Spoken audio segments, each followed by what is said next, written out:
ថ្ងៃនេះគឺចង់បង្ហាញបងប្អូនពីចាធ្វើបាយជាមួយនឹងត្រីសាម៉ាន់ប៉ុន្តែយើងអត់ខ្ចប់ទេគឺយកទៅអាំងនៅក្នុង air fryer ចាមើលមួយផ្លែតទៅច្រឡំនឹងភីសាដែរហើយឆ្ងាញ់ណាមានរសជាតិព្រោះអីត្រីសាម៉ាន់យើងវាឡើងក្រៀមល្អអញ្ចឹងឡើងឈ្ងុយហើយខ្ញុំរោយម្សៅស៊ីវីតនឹងទៅលើបន្តិចទៅណាធ្វើ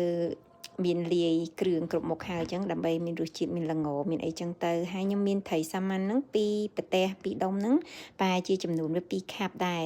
ហើយយកវាមកហាន់ជាដុំតូចៗចឹងទៅមិញហ្នឹងខ្ញុំបកស្បែកត្រីហ្នឹងចេញសិនអត់ចង់ដាក់ស្បែកវាអញ្ចឹងហើយចង់បកស្បែកហ្នឹងស្រួលបងប្អូនគ្រាន់តែចាក់ទឹកក្តៅពីលើហ្នឹងបន្តិចទៅស្បែកហ្នឹងគឺទាញមកស្រួលហ្មងអត់ចាំបាច់យកកាបិតជាអីទេរួចហើយយើងយកវាមកហាន់ជាដុំបន្តិចហើយយើងប្រឡាក់គ្រឿងក៏វាមានតែមេយូណេសហើយនឹងទឹកស៊ីអ៊ីវចា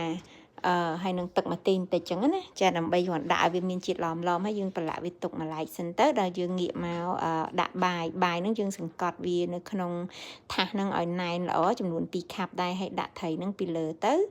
ចារោយឲ្យអាំង air fryer តែ370ដឺក្រេហ្នឹង10នាទីឆ្អិនហើយបងប្អូនហើយលើកមកយើងធ្វើសសនេះគឺដូចតែសេប្រាប់ហ្នឹងបងប្អូនអាចយកទឹកសសដាក់ពីលើទៀតទៅឆ្ងាញ់ណាស់